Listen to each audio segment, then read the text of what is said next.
বন্ধুরা চলে এসেছি একটা ফেব্রিক কালার নিয়ে। ফেব্রিক কালারটা দিয়ে করবো ওটাকে। ফেব্রিক কালারটা দিয়ে আমি একটা লিখতে চলেছি কিছু লাইন। প্রথমে আগে লেখাটা আমি পেন্সিল দিয়ে টি শার্টটার উপরে করে নিলাম। ড্রয়িংটা ফার্স্ট টাইম আমি করছি, সেজন্য একেবারে কালারটা না দিয়ে আমি আগে ড্রয়িংটা করে নিয়েছি। তো লেখাটার ফন্ট অনুযায়ী ড্রয়িংটা আগে আমি করে নিলাম। পেন্সিল দিয়ে ড্রয়িংটা আমি করে নিচ্ছি ফার্স্টে, অ্যান্ড তারপরে আমি করছি তুলি দিয়ে লাল রঙ সেগুলিতে।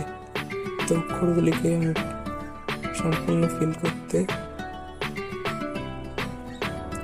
লাল ফেব্রিক কালারটি ইউজ করেছি এবং প্রতিটা অক্ষরে আমি ডিটেলসে দেওয়ার চেষ্টা করছি। এটা আমি ফার্স্ট টাইম করছি, টাইম যেহেতু করছি সেজন্য একটা আলাদাই ফিলিংস আছে। তো এই ড্রয়িংটা কেমন হচ্ছে তোমরা অবশ্যই কমেন্টে জানিও এবং লাইক করে যেও ভালো লাগলে, এবং নিজেদের বন্ধুদের মধ্যে শেয়ার করতে ভুলো না, এবং চ্যানেলে নতুন হলে সাবস্ক্রাইব করে যাও। এরকম সমস্ত লেখাটি খুব ডিটেলসে দেওয়ার চেষ্টা করছি। এবং তারপরে আমি এতে একটা কার্টুন ফিগার ড্রয়িং করেছি, যেটি আমাদের সকলের প্রিয় রূপম স্যারের। তো কেমন হয়েছে ড্রয়িংটি আমার কমেন্টে জানিও।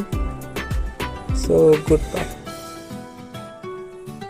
দেখা হচ্ছে পরের ভিডিওতে।